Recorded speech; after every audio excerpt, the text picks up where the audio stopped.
Welcome to Becoming is Messy, where we dive deep into the journey of survival, transformation, and everything in between. I'm your host, Megan Dawson, here to share the honest, unfiltered stories behind my own process of becoming. Becoming is Messy is brought to you by the Unperfect Life Collective, a growing movement rooted in authenticity, wholeness, and the courage to live what's real. Life isn't a pretty and perfect straight line, and neither is becoming the person we're meant to be. Here, we embrace the ups, the downs, and all the beautiful, chaotic, messy moments that shape who we are. Whether you're in the thick of change or reflecting on past transformations, this space is for real conversations about what it means to grow, stumble, and rise again. So get comfy, settle in, and let's get messy. Welcome back, Messies. Today's conversation is for anybody who has ever looked at their life from the outside and thought, wait, is this really it? Our guest today has built a life and work around helping people challenge the default, rethink success, and create a lifestyle that they don't have to escape from.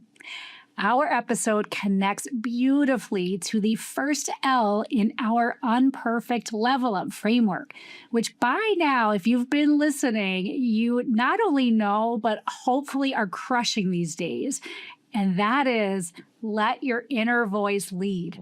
Because sometimes the biggest shifts in our lives are not learning how to do more. It's getting quiet enough, honest enough, and brave enough to admit that the life we have been handed may not be the life that truly fits us. I am joined by Maurice Mo Philogene, investor, entrepreneur, coach, philanthropist, public servant, and founder of Try Life On.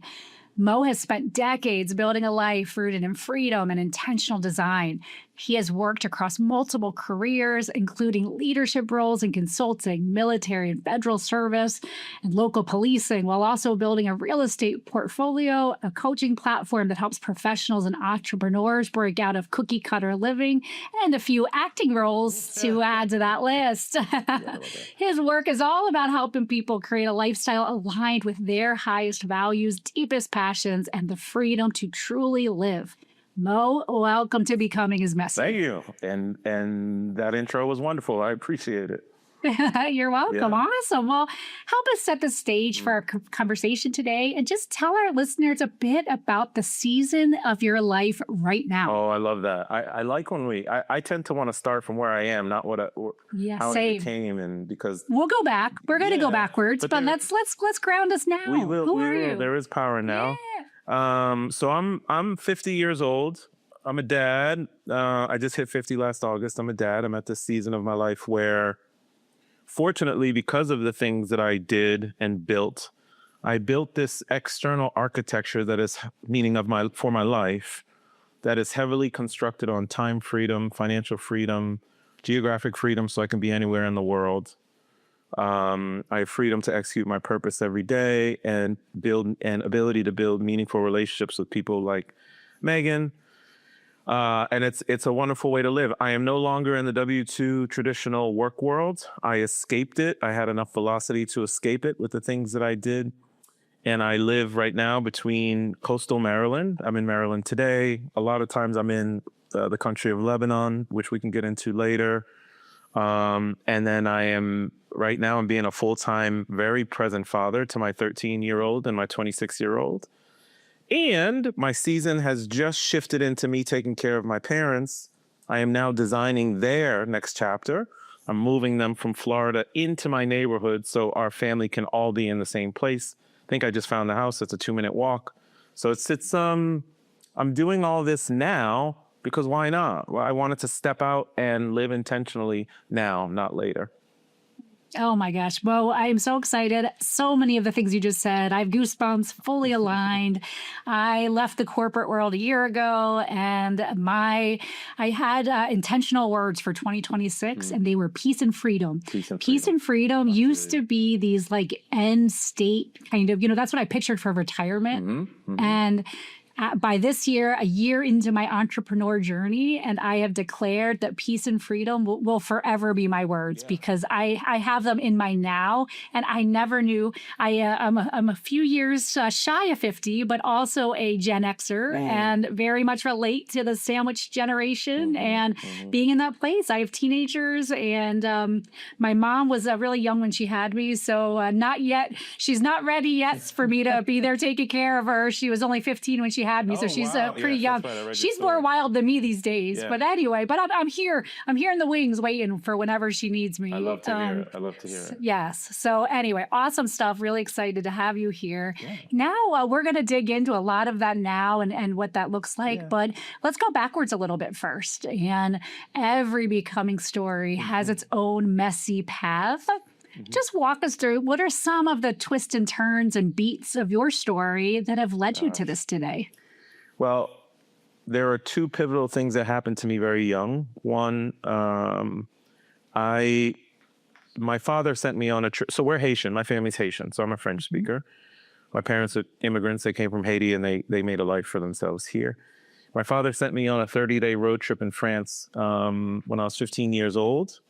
Best thing he could have ever did for me because it opened my eyes and, more importantly, my emotions to the fact that the world is much bigger than Boston, Massachusetts, and the NBA and MTV. And I was just a typical inner city kid back then. That trip fundamentally changed me to the point where some of the people I met on that trip, they were actually at my house this whole week, just staying and stuff. So that was 36 years ago.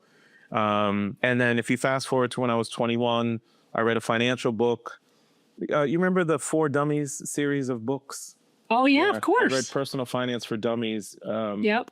I was just trying to make sure I didn't get into the credit card trap that everybody Good for you. into. Yes. When I was 21. But it had a passage in there about passive income, which meant to me your ability to generate revenue without physically having to be somewhere.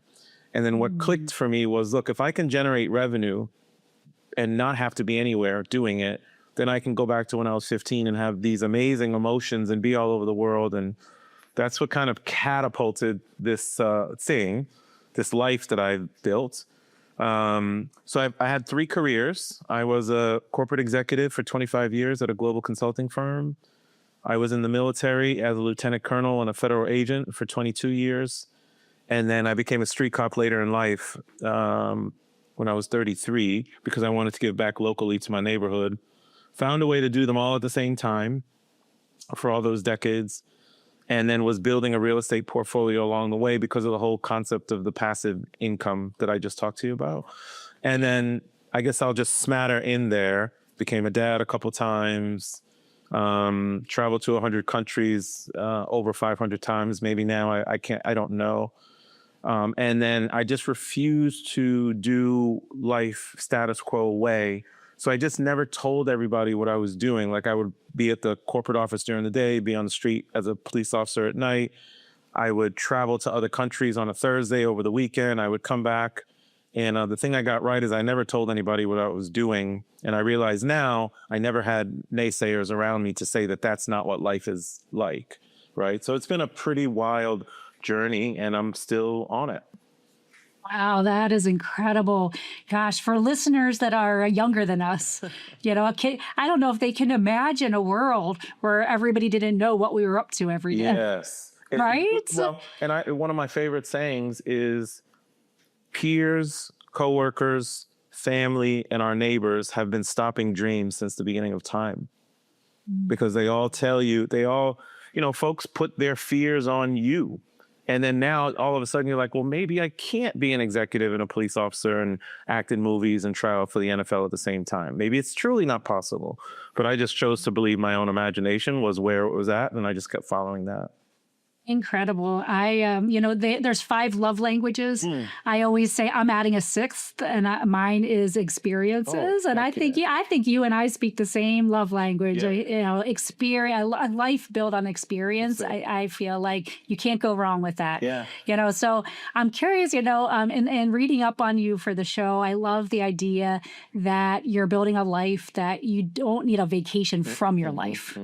It sounds like I was thinking when I was going to to ask you about that statement, it would be, you know, you had this pivotal moment where you made that decision to kind of shape a life that didn't match kind of the same success defined definition that we've been given. Yeah. You know, it sounds a little bit like that's just who ingrained in who you are. What do you think about that kind of, and how you got to that philosophy? Most of what I say now is in reflection. It's not like I had this totally figured out while I was in your journey and all that type of stuff, but there is something I've learned about myself, which is what I help people through in coaching and just friends and all that, is I was listening to my inner voice the entire time. I just my journey is nonsensical to the normal person. How could you possibly be at a corporate office all day, come home, take care of your kids, sleep for an hour, put on a uniform, go patrol all night, and then do it again 4 or 5 days in a row? Well, my imagination kept telling me that there were ways to do it, and that I would find my rhythm and I would just follow it. I think about it now. You mentioned the acting roles. That was in my early 20s. I just had like something was pinging in my mind. I think I want to try this. And it took me all of 2 years to be in a feature film and a bunch of commercials and TV shows. And I learned doing it that I don't like the feeling of notoriety. I'm not, like I met very famous people. I met Ben Kingsley, who did Gandhi. He was in a movie that I was in. I spent time with him. He's great. And I'm just like, no, it's not me. But what is me is now I realize that I had the ability to step in and out of states whenever I truly wanted to. And I tend to be the kind of person who, when I find something that works, I stay in that for decades. I'm not like a instant person. Like, let me just do this for a day. Let me just do this for a day. No, I do things for decades and decades. But it's just that I was listening to my inner voice, and anything that felt good to me, I did it. And it has resulted in lifestyle. I don't need vacation. What am I taking a vacation from? Right. My life itself is what I think people really want, which is to build a life book. And more importantly, to have the emotions and the thought processes that we were put on this beautiful planet to have, right? We're being numbed out by corporate structures and formal education, and we're being taught to be an employee rather than our God-given gift, which is to just go live. We used to do it as kids. Adults forgot how to do it, but I don't think I ever forgot. I think I just started doing it a different way. Yes, I am going to play this episode for my kids. You know how kids, you've mentioned the ages of your kids. So I think you'll relate to this. You know, when it comes from their parents, they kind of roll their eyes. Yep. They hear it from somebody else, the exact same message. And it's like, oh my gosh, like a light bulb goes off. They think that person's a genius. And I think what you're saying right now, and sharing the story of your life, I believe is what we need across our country, our world, is getting back to recognizing your inner voice and letting that shape you in each new moment and letting you simply be. And it's just that voice is going to carry you into all of those experiences that you're going to need. I agree. And I have grace for people. And here's why. Yes. No one's doing anything wrong. I didn't do anything wrong. You haven't. Your kids aren't. Certainly my kids aren't. But we're all in a system. Yes. When we are, let's say 0 to 10, we are just following our inner instincts. We go outside, we jump fences, we pop a wheelie, even though we think we know we're going to fall over. We just do it. We're just following our imagination and what makes sense. Okay, then we get put into the formal education system. There's nothing inherently wrong with it, but what it actually does, from my perspective, kindergarten, first grade, second grade, we're creative. We eat glue, we throw paint on walls, we run around with scissors in our hands. No one's really messing with us. But we get into, elementary school, middle school, compliance starts to set in. Hey, Megan, sit down or bring this permission slip home to mom. You can't do that. Susie, stop talking. Come sit at the front of the class. We get into high school, and then now we go from creativity to compliance to now into competition. Me and Megan are competing to who's going to be in the AP class. Exactly. If Megan goes to community college and I go to the state university, I'm better than Megan. Says who? Says who? Exactly. We're just Yes. competing. Who's going to be the prom king, the prom queen, the valedictorian? It's just nuts. And then it Yes. translates into the college. And my dear, it translated right into the work world when you and I were competing to be the executive vice president of marketing to try to get the cube on the 6th floor so we could look out on Yes. K Street in the middle of the city. Everybody's Exactly. competing. And the creation and the creativity of life just gets so muted by all these systems that we're in. And the Yep. people who feel like a maverick to everybody, Yes. those are actually the people who are just following a gift or following a voice, not to be different, Yes. because they can hear the thing. They haven't quite been muted. And that's the message I try to get across to people. My kids have gotten it. They're like, no, Yeah, Dad, yeah. we're just going to get this education, but we're going to use it as a means to generate income, as a means so we can go live the Yep. way that we want. Yeah, Not compete exactly. with people. So, yeah. No, that's good. Yeah. That's good. And I feel like what you're describing makes me think of the idea that I can't compete with you. I can never be more Mo than you. You know, you can never be more No Megan than way. me. No way. And what a world Yeah. if instead we had a structure where we helped each other simply be our best versions of ourselves, Yeah. then it's an abundant world. And our kids get that too. And, for our listeners that maybe, this is a concept still maybe in the system a little bit and still some awareness of what could be different. For our kids, it's just teaching them, listen to your gut above all else. Listen to that inner voice. And sometimes what they come to us, our freshman in college, he's out in Boston right now, and he approached us recently and shared that he's considering dropping out of the 4-year college, getting a 2-year degree because he's already earning income. He's already a coder. He already has a side business.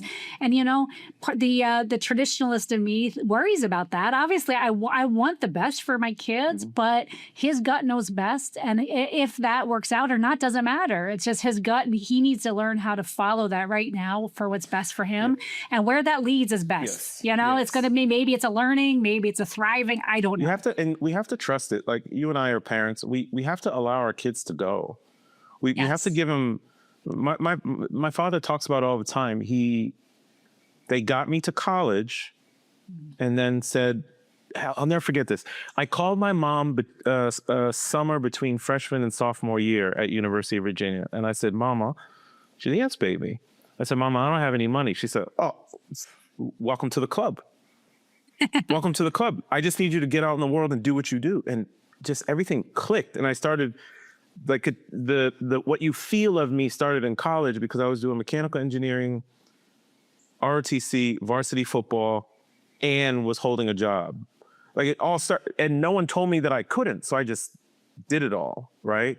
But so they pushed me out, and they're like, just go figure it out. And same thing with your son and all the things. But my caution to people about it is the noise of the systems, of universities, of high schools, the noise of social media, the noise of traditional media. It's why I mental diet. I haven't seen a news anything in like 7 years. I don't know. I'm aware, but I don't pay attention to it. Yeah. The noise of it all, what people don't realize is there's a vibration to it. There's a rhythm to it all. There's a frequency of it. Marketers have known it since the 1930s. I read a research paper by marketers in the 1930s, and they were like, if we tell people that there's bad stuff going on, and that this thing will solve the bad stuff going on, and we tell them over and over and over and over and over, then eventually they're going to sync up with the rhythm of hearing that that's a bad thing. Here's my solution. Let me go buy it. That's why everybody's a consumer, because everyone's trying to buy things to solve problems. When actuality, it goes back to what Megan says, we are creative. We can create something to solve a problem. And in most cases, there's not really a problem. Yeah, There's no. that's so true. It's not there. It's being perpetuated that something is a problem. So, I got to sit and think about this one. I don't have time to go smell a flower because I got to go solve the problem that the world told me is a problem, but it ain't really a problem. Yes, so true. Awareness really matters. It so does. And I couldn't agree more. And I'm curious, gosh, with you wearing so many hats and having so many lives, and I feel like experiencing life so boldly, kind of at the core, how has that informed simply your identity of who Mo is? That's a great question. I know who I am now. Mm-hmm. When I left my corporate firm, Accenture, it hurt. It was part of me for 25 years. On October 28th, 2019, I was sitting up in my car in Washington, D.C. at 5 p.m. and I knew at 5:01 I was officially retired. It hurt. You're leaving identities. What I learned by leaving them all, and it wasn't my time to leave. I made conscious decisions to leave on purpose. What I learned by leaving them all was they had nothing to do with me. They were a temporary state that I had chosen for a while. So the answer to your question is who I am now. I can tell you, I know my 5 personas. I am a free man that is anchored by divine intelligence or God or universe or whatever people want, source energy, whatever people want to call it. I'm very loyal to my inner self, very loyal. Mm-hmm. So I'm a free man. I am the center of my family and friendship circles. I let them feel life through me. I push them.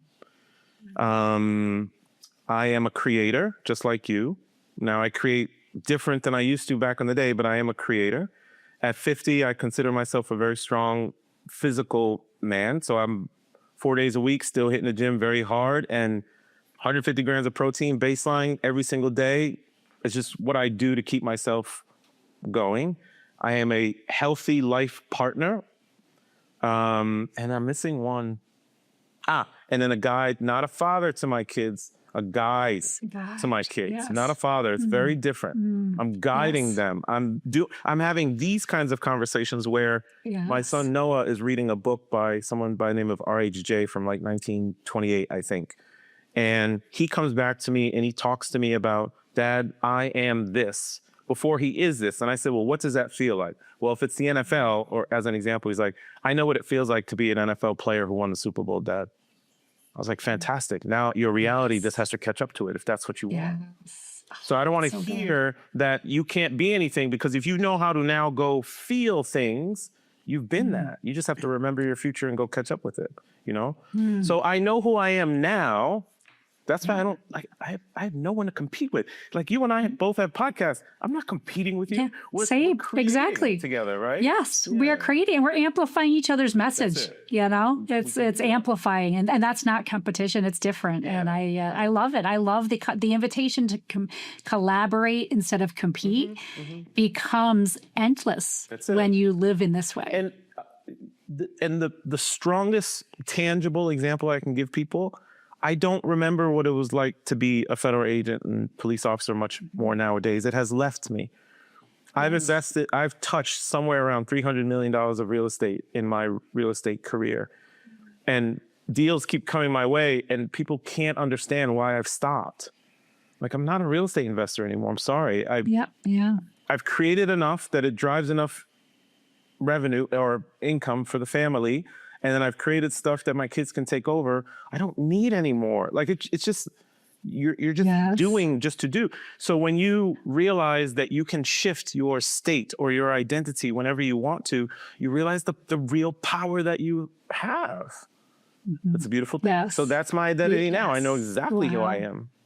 That is incredible. And I think a nice kind of example for listeners in all of us kind of sitting and spending time. Maybe you don't have 5 ways to describe yourself. Maybe you have 1, maybe you have 3, but just, I think it's so important. I think it's the reflections upon who we are is something that is not part, I believe, of the standard structure we've been given, and so the standard structure cannot afford for people to take this information and use it. Because the standard structure needs people to identify within the structure, so they stay within the structure. And what I'm trying to get across to people, this is the most powerful thing people can ever realize.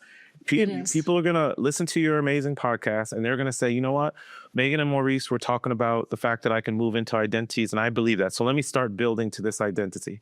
And what I'm saying is don't start building to anything. Be the identity first. And the building will come naturally. It will organize around you. So if you say, as I've told some coaching students who wanted to be real estate investors, I'm like, okay, you're a real estate investor right now. She was like, what's the first thing I do? Nothing. Go to bed as a real estate investor. When you wake up in the morning, I want you to send me messages as the real estate investor that you are. Okay. 4 months later, she bought her first property. But from day one, she was a real estate investor. We don't need the outside world to confirm who we are. We are who we say we are. You just have to be loyal to it, and then things will happen. Yeah. Yes. And I would add, not only would they happen, but when you live that way, the things that don't align with that fall away. They naturally fall away. Your boundaries get easy. You don't have to make hard decisions because things fall away, and it's incredible. And that, to me, feels as good as the things that come into creation. That's it. Yeah. Yeah, so I feel like another part of your story that I just so align with is travel. I love to travel. I now have a bucket list aspiration to kind of catch up with you a little bit because I am even though we're not competing, to me it's just an invitation to see even more of the world. And thinking of all of your travels around the world and thinking of the teachers you've met, the people, experiences, all of that. I feel like to get us there, though, when you travel, what does that look like for you? When you come into a new city or a city you love, how do you show up in that city? What does kind of a vacation or just an experience look like? I go back to when I was age 15, I figured something out. And this is what I figured out. First of all, I never travel like a tourist. It doesn't mean I won't go see touristic things. But when I go somewhere, it is usually, I want to live with it. I want to experience it. So, for example, it doesn't take me very long. So sometimes I'll stay at a hotel. It's rare, actually. I'd rather stay in an apartment, and I will rent an apartment, depending on how long I'll be there. And I will rent it walkable to the grocery store. But I will only go to that one grocery store. And it won't be a big one. It will be like the mom and pop thing. And they will see me every day. And I will meet the mom and pop and just start kicking it with them. Okay. If I need to get around the city, we have Uber nowadays, but you can still get general taxis. But even if I get an Uber to take me somewhere, I get the guy or the girl's number. I'm like, hey, why don't you be my personal driver for the week? I'll pay you for that. And the reason I do that, and I did this when I had no money at all. I was just figuring ways out. And the reason I did it is because that fifth freedom I told you about, freedom to build meaningful relationships. People don't realize that you can, the way you truly interact with the world is not the superficial stuff, the social media stuff. It is if Kevin is the Uber driver or the taxi driver and Kevin picks me up 10 times, eventually Kev's going to be like, hey man, come to my house, have dinner with me and my wife. Or there's a speakeasy downtown, or hey, there's a coastal, where I go in Lebanon now, there's a coastal town in northern Lebanon. I stay with this family owns this entire building, and on the bottom of it, it's a walkout to the Mediterranean Sea, okay? Yeah. I befriended the family. I only stay with that family. We are now cool as can be. When they rent the place out for long periods of time, they call to check if I think I'm coming. So my whole nature is, how can I experience this moment in time in this place as deeply as possible? And one of the best ways to do it is through building genuine relationships with people. And well, Mo, it's hard for me to build relationships. Cool. I have a trick for you. When you meet someone, the first thing you should think in your mind is, what's in it for them? What's in it for them? Help them. Figure something out for them. Something will come back to you naturally. The Uber driver, okay, be my personal driver. Get overpaid for a week. You're going to give me experiences that's going to be awesome. So I show up as me. I show up intentional to try and build relationships with people. I'll still climb the Eiffel Tower. That's, that's not my thing, but I want to vibe. And one last thing. Yeah. If it's if it's with people that I genuinely connected with, I reinvest in those people. Meaning, damn, Mo, let's say Beirut or Paris or something. You were just here last week. You're back? Yeah, I'm back. Oh, okay. Because when you reinvest in, so sometimes I'll go to places around the world or maybe another city up in New York or something like that, not because I want to go, but because to maintain the relationship with that person, which means your access to the world is totally different. So true. So I show up through relationships, I guess, is the overarching answer to that question. Yeah. So I think that showing up through relationships, I learned this years ago. I traveled a ton. My first kind of big corporate job, I led conferences, traveled the country leading conferences. And my coworker and now good friend, Courtney, always asks every type of person their name. You know, so whether it was the doorman, whether it was the waitress, whether it was our taxi driver. And I feel like just using somebody's name, you know, for people listening that don't, you know, maybe feel a little bit uncomfortable or not knowing how to kind of engage with strangers, I feel like just knowing somebody's name and using it, it just softens and it makes it so much less transactional when you do that. And I understand that people are not, I'm a very extroverted introvert. I can be very extroverted, but I like my own space. But I also tell people, look, if you're trying to connect or you want to, and people are like, I don't know what to say. You don't have to. You can just offer energy. Mm-hmm. Like, what do you mean? Well, that person owns the gas station, and you're in London or something. The person owns the gas station. Are you the owner? Yeah. How did you get this amazing business up and running? Mm-hmm. How? People, business owners, people, restaurateurs, they want to tell you. They do. They really do. And if they're busy, hey, I'm busy, but I bet you they'll pop back. So you can always offer your energy based on what you are seeing. Wow. Right? That's and great. then you connect with people that way. Everybody has to connect. That's beautiful. Nobody wants to live by themselves forever. We're social creatures. We cannot. It doesn't work. Wow. And so cool. Like, what if in every human interaction, you help the other person feel a moment of pride in themselves? Exactly, like, I feel like that's beautiful right there. Yeah. You know? So let's talk a little bit about, you know, we've talked a lot about how you live your life. You know, you've referenced coaching and helping other people and touched on your framework, but talk a little bit about what that work looks like and dive a little further into those pieces of the framework. Sure. So the platform is called Try Life On. I started it back in, I think, 2021, and it was organic. It was because I was on a podcast my first podcast interview I ever did in 2019 with my friend Jerome, and he challenged me. He's like, man, if you're a man of service, police officer, military guy, because you always want to help people, how come you're not telling people how you beat the system? Mm. You generate all this income, you decline promotions at work because you know not to fall into the trap. Why are you not talking about it? So I started talking about it on LinkedIn, and it got very popular very quickly because I didn't care. Like, I wasn't there to appease anybody. I was just telling my story. And I think when you have lived experience versus I have a framework, lived experience, people can see themselves in you. Exactly. Right? People started asking me to coach them, and I was like, on what? On what? How did you design your life? So I came up with the framework Try Life On. It is essentially three or four components. It is a visioning process. You write your perfect day. That's kind of what I do with my son. Like, what's the emotions that you're feeling from Noah 15 years in the future, excuse me. You write your perfect day. You create goals based on 5 freedoms: time, financial, geographic, which is more about mobility than it is traveling. But geographic, your purpose, and then relationships like we talked about. We figure out the blockers to those goals, and then we figure out the actions and relationships to get over the blockers. You get over the blockers, you get the goals. These problems they perpetuate in our mind as massive. I can't live in that place, or I can't have a dual lifestyle, or I can't be a business owner. Sure you can. Write the problem down on a piece of paper. Now walk around the table 10 times. You'll see how small that problem is. We get rid of the blockers.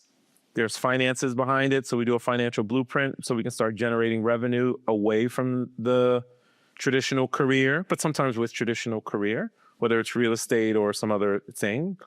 And then a lot of mindset related work with these Try Life On principles that are on the website. And that is to lock in your identity. That is to get you to a place where, and I think people sense this about me sometimes, I have no interest in the dynamic of what society tells me I'm supposed to be. I just am, right?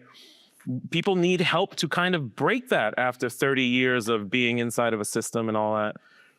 You put all that together. I help people try life on. I help people design lifestyle they don't need a vacation from. It has nothing to do with necessarily travel or anything. Some people just want to be local in their Midwestern town, and that's fine too. And it's been great. And it's been like 350 people one-on-one, and it's been heavy. I'm taking a break now for a while because of my own identity and life desires at the moment, but it's been great doing it. That's very cool. And folks listening who are excited to hear about all this and then hear, oh, I'm taking a pause from that aspect. You have your podcast and conversations like this. And, so I feel like that body of work. There's plenty out there. And your content lives on. I write a newsletter roughly once every 2 weeks on these topics, just to get it out there and reference it. And the great thing, Megan, is and this is what I want to get across to people as well. When you occupy that state or you go into that identity or you have those emotions, what you think you want life to feel like, don't put an outcome to it. Mm-hmm. Yep.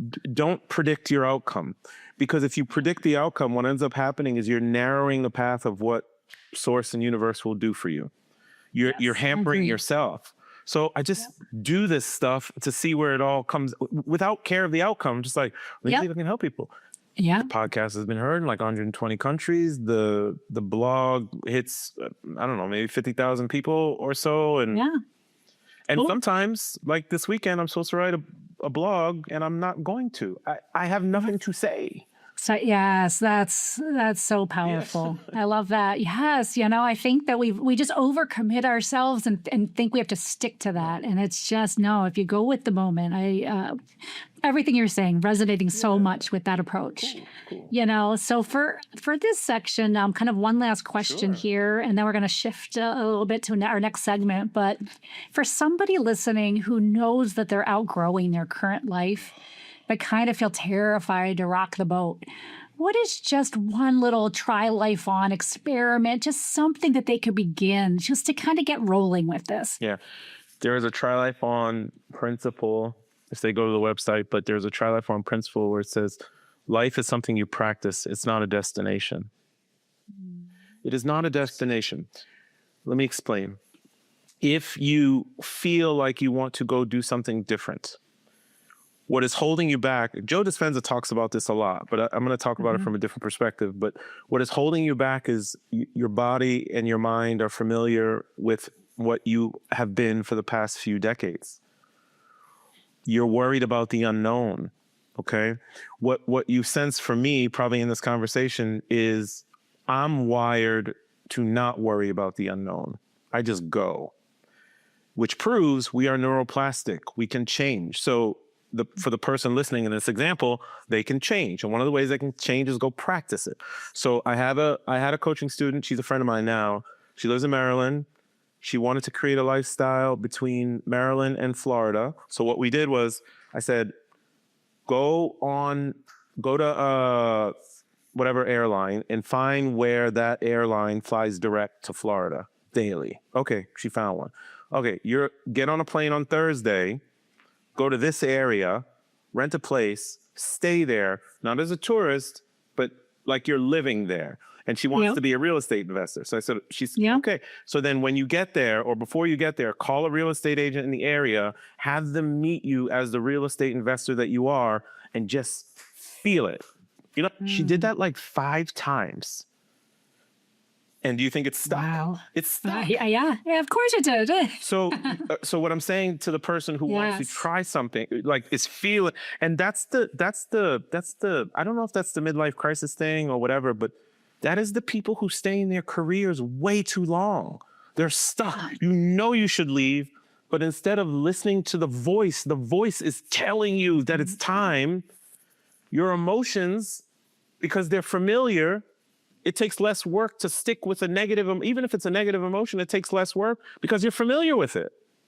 Yeah, Until you get around people who just do this type of stuff all the time. exactly. And they will never allow you to stick with your old emotions because the new ones can come just like that. And the other ones, as you said, Megan, they will just drop off. Once you become what it is you were supposed to become, when you make the choice to become what you were supposed to become, it will drop off. So go practice your life. Go practice your life. I love it. All right. So we're going to shift gears to a segment that's called Rapid Real. Cool. Just a quick, light, instinctive answers. No need to overthink. Just whatever pops into your mind first. All right. So first is, is there a ritual or a practice that you kind of do daily to keep you grounded? Yeah. Now I didn't do this before. Before for me, it was the gym, the 4 a.m. gym session. Yep. Because there was a gym I would go to that was empty. And I love being there by myself. Now it's inner work time. So the first thing I do before I wake up, I grab my coffee. There's certain books I'll read to raise my consciousness. I might journal. I definitely meditate in bed before I get out of bed, usually for about 45 minutes or so. The world will dictate your life if you allow it to. If you can ground yourself in what is important to you in the morning, and for me, it's inner work, my conversation with myself and the intentions that I have for the day, nothing can pierce it. So I set my intentions for the day by doing that work. And the way that I can summarize without going into my whole routine is my job in the morning is just to raise my consciousness. Nothing can pierce it after. Like, good luck if the world is like, oh, there's a bill to pay. You're not going to have me jump online and pay the bill first thing in the morning. No, I'll get to it when I get to it. But I run through my consciousness work in the morning, and that helps me big time. All right. A country that stands out as changing you forever. Oh, God. They all change me. I'll say two. Yes. Well, I just give two. One is Turkey, because I was a federal agent there in 2015, and it opened my mind up to the Mediterranean. Okay. And then now it's Lebanon, because it led me there. I've had friends and family there and significant others, and I'm there constantly. And you would think I would pick a country like Italy or Spain to be in the Mediterranean. No, the ruggedness of the whole thing, despite what's going on in the world today, the beauty of that place where I can ski in the day and then drive 40 minutes and go for a swim in the Mediterranean is unmatched for what my spirit wants. So those two countries have helped me. Is there a book that you like to recommend to people? Yes. Nowadays, it's Power of Your Subconscious Mind by Dr. Joseph Murphy. It's you understanding how your conscious and subconscious operate together. There are 5 other books. If people go to the website, find the Mental Diet newsletter, and you'll see the 5 books that I read over and over for 20 years. But what I want to say about books, I recommend the book, but I've reread the book like, I don't know, 200 times. I'm not saying the book is the best, but I'm saying I'm the best at that book. People have got to stick with it and learn it and practice it and da-da-da. But that book, Power of Your Subconscious Mind by Joseph Murphy, is a game changer. Sounds good. I have to add that one to my list. All right. A small luxury that feels like real wealth to you.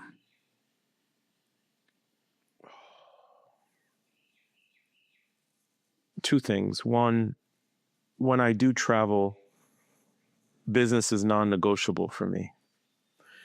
And I'm not saying it from a money perspective. I'm saying it from I want a bit of, I've never even owned a new car, so I don't want even I drive a 2005 Infiniti that I refuse to get rid of because it has taken care of me for so long. Yeah. But because I move around the planet so much, my body is just like, I need space and comfort. And we actually look at those things for some reason as if we're not supposed to have it. Yes. Now I get it. You have to have a certain amount of money and all that stuff. But I travel hack. I use points. Whatever. But just take care of your comfort. It really matters. And then the other thing I would just say is my peace in the morning. It is just my phone is on airplane mode usually till 12 noon or so. because I don't want the world to bother me until I'm ready to be It's bothered. good. Yes. All right. Last one of these. What's a word or a phrase that you want people to feel after spending time with you? Oh, I know it right away. I was asked the question, what do you want people to say about you when you pass on? And I want people to say, oh, you know what? That was just a good dude. That's it. So when I was a police officer, that's a good dude. I treated people with respect. When my kids' friends, that's a good dude.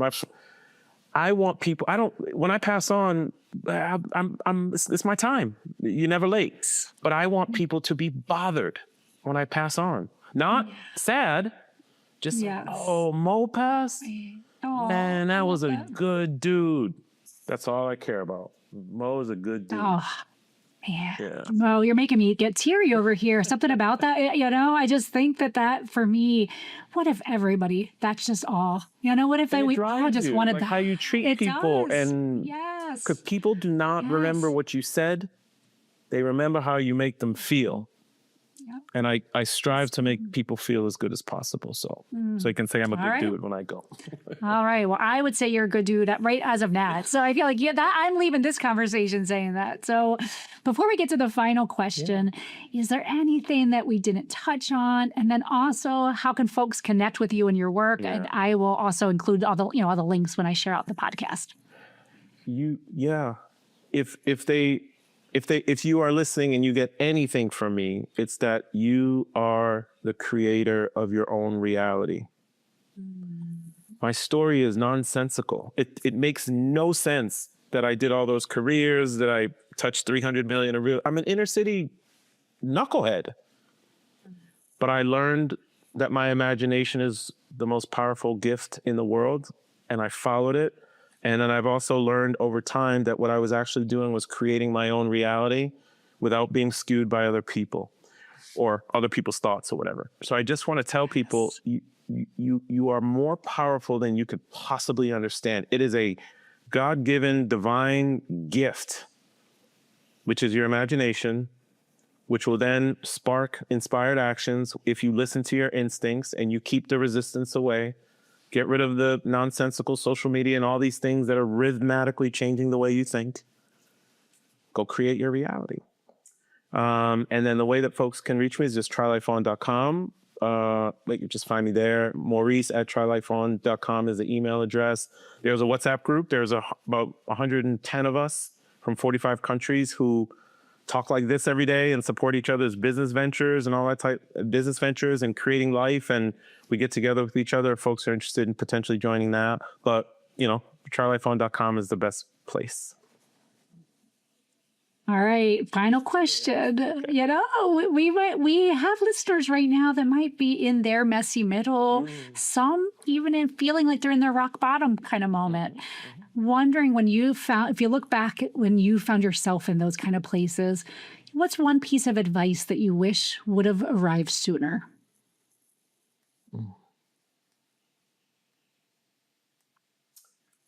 Okay, I'll use the case study on you so they will understand what I'm saying, okay? Sure. Megan, the problem that you had on January 9th, 2025, what was it? It was I left my corporate job. My job was eliminated from a corporate position, and Is it a problem now? My income, my livelihood. No, it's not a problem now. Nope, it's gone. So that's a good. All these things are temporary states. Your job, listener, is to just be aware of it and to know that this too shall pass. It doesn't persist. I don't know what problem I had 3 weeks ago. I have no idea. I just know that my job is to go get to the next best thing. So I had a horrible day yesterday because my dad has a short-term memory issue, and he was driving around his city in Florida, and I finally got him home after a few hours, and I was like, geez, well, this too shall pass. My job is to get to the next best thing, and I know how to raise my consciousness, as I told you. Yeah. I moved on. I don't sit with it forever. Yes. So just you know you can handle it. Just know that it's a temporary thing, and to move on to the next best feeling thing that you can get to. Well, Mo, thank you so much for being here. I am glad to have you as a Messi now. So welcome, I love your welcome title. to the club. Yeah. Welcome to the club. As we wrap up today's conversation, I just keep coming back to one simple but powerful idea that we talked about.